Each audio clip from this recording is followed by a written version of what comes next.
Hallo und moin, ich bin Anna. Ich studiere schon ein wenig länger an der Uni Oldenburg und darf euch heute die Studienstrukturen erklären. Auf den ersten Blick ist das vielleicht ein wenig kompliziert, aber wenn man es erstmal verstanden hat, ist es ganz einfach. Da sich natürlich immer mal etwas ändern kann, informiert euch unbedingt vorab noch an der zuständigen Stelle. Also, los geht's! Ein Studium besteht in der Regel wie ein Puzzle aus vielen verschiedenen Modulen. Das sind Lehreinheiten, die wiederum in mehrere unterschiedliche Veranstaltungen wie Vorlesungen, Seminare oder Tutorien unterteilt sind. Wenn ihr dazu mehr wissen wollt, habe ich euch hier noch ein anderes Erklärvideo verlinkt. Jedes Studienfach hat natürlich abhängig von seinen Inhalten andere Module, aber die Struktur ist in der Regel recht ähnlich aufgebaut, seitdem es Bachelor- und Masterabschlüsse gibt.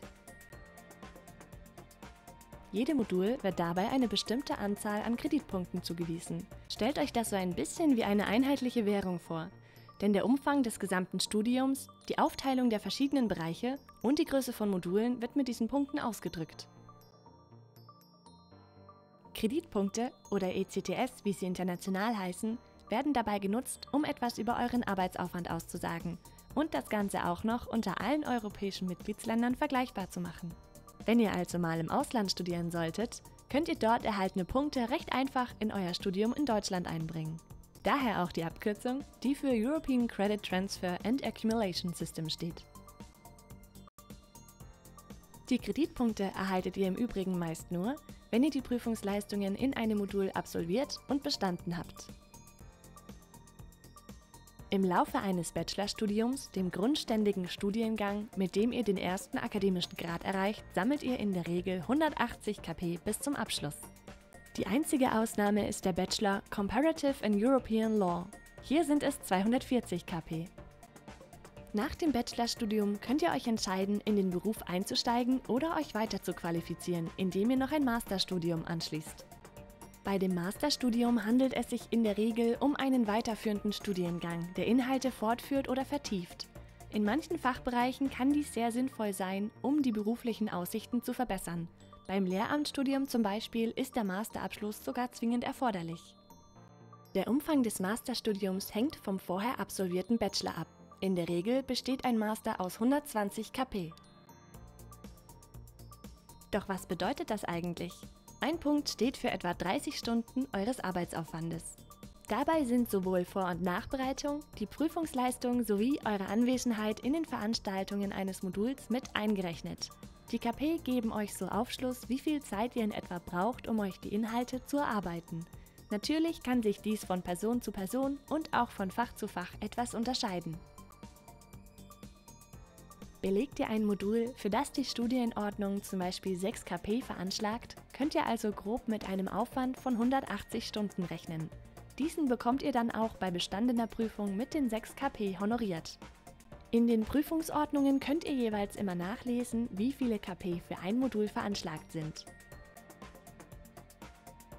Die Note, mit der ihr eine Prüfung besteht, hat auf die Anzahl der Kreditpunkte übrigens genauso keinen Einfluss wie der tatsächliche Arbeitsaufwand, den ihr individuell in das Modul steckt. Mit jedem Modul sammelt ihr also im Laufe eures Studiums ein paar KP. Die einzelnen Modulnoten werden dann am Ende zu einer Gesamtnote zusammengerechnet, die auf eurem Bachelorzeugnis steht. Module mit höherer KP-Anzahl werden dabei schwerer gewichtet als Noten in Modulen mit geringen KP. Das Studium ist so ausgelegt, dass ihr im Schnitt etwa 30 Kreditpunkte pro Semester erwerben solltet. Für den Bachelor mit 180 KP macht das also 6 Semester. Das ist euer Richtwert für die Regelstudienzeit bis zum Abschluss. Je nach persönlicher Situation und individueller Leistungsfähigkeit darf man aber in jedem Semester frei für sich entscheiden, wie viel oder wenig man belegen möchte. Also auch deutlich weniger oder eventuell sogar mehr als den Durchschnitt von 30 KP. Das Studium kann dann entsprechend länger als die 6 Semester Regelstudienzeit dauern. Schaut am besten immer sehr genau in die Modulbeschreibungen, wenn ihr euer Semester plant, und informiert euch, welche Veranstaltungen zusammengehören, welche Leistungen wo erbracht werden sollen und wann welche Veranstaltungen angeboten werden.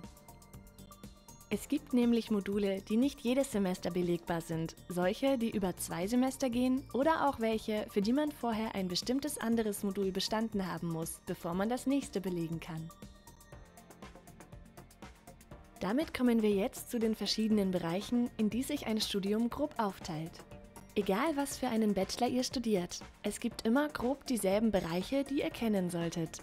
Die genauen Inhalte und Module können dann je nach Studiengang aber unterschiedlich geregelt werden. Da wären zunächst einmal eure 2 Studienfächer, in denen ihr jeweils die zugehörigen fachspezifischen Module studiert.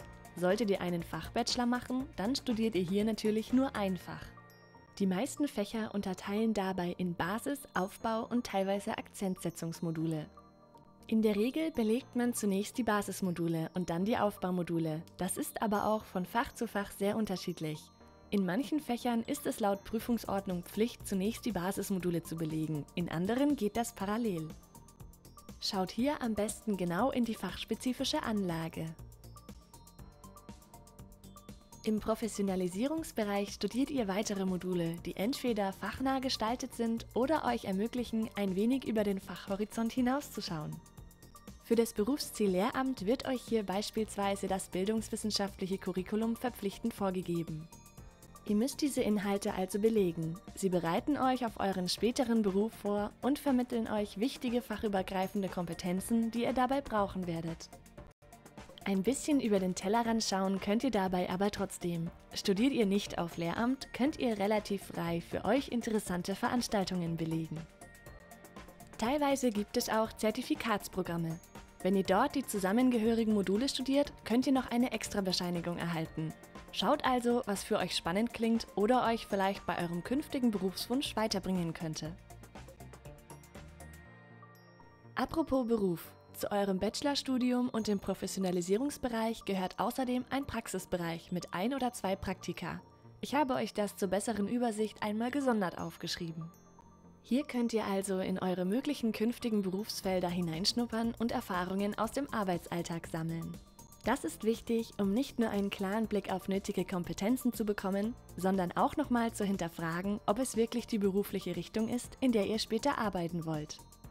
Die genauen Regelungen für die Praktika findet ihr meist in eurer Studienordnung des jeweiligen Faches. Die Schulpraktika werden über das DIZ, das Didaktische Zentrum für die Lehrkräftebildung, koordiniert und vermittelt. Bleibt zum Schluss noch das Bachelorarbeitsmodul. Das besteht aus der Bachelorarbeit und einer Begleitveranstaltung. Im Zweifächer-Bachelor wird die Bachelorarbeit in einem eurer beiden Fächer geschrieben. Manchmal gibt es davon auch Ausnahmen, zum Beispiel wenn ihr ein Fach als Schwerpunktfach studiert. In der Regel wählt ihr aber ein Thema aus, sucht euch eine betreuende Lehrperson, mit der ihr dieses absprecht und schreibt dann die Arbeit.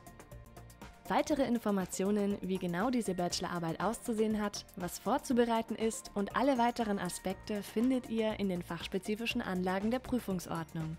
Schaut euch diese also frühzeitig an. Aber bis zum Ende des Studiums habt ihr ja noch etwas Zeit. Jetzt wisst ihr grob etwas über die einzelnen Bestandteile eures Studiums. Wie gesagt, es kann je nach Fach und Studienziel im Detail noch ein wenig anders aussehen. Hoffentlich blickt ihr jetzt schon ein bisschen mehr durch.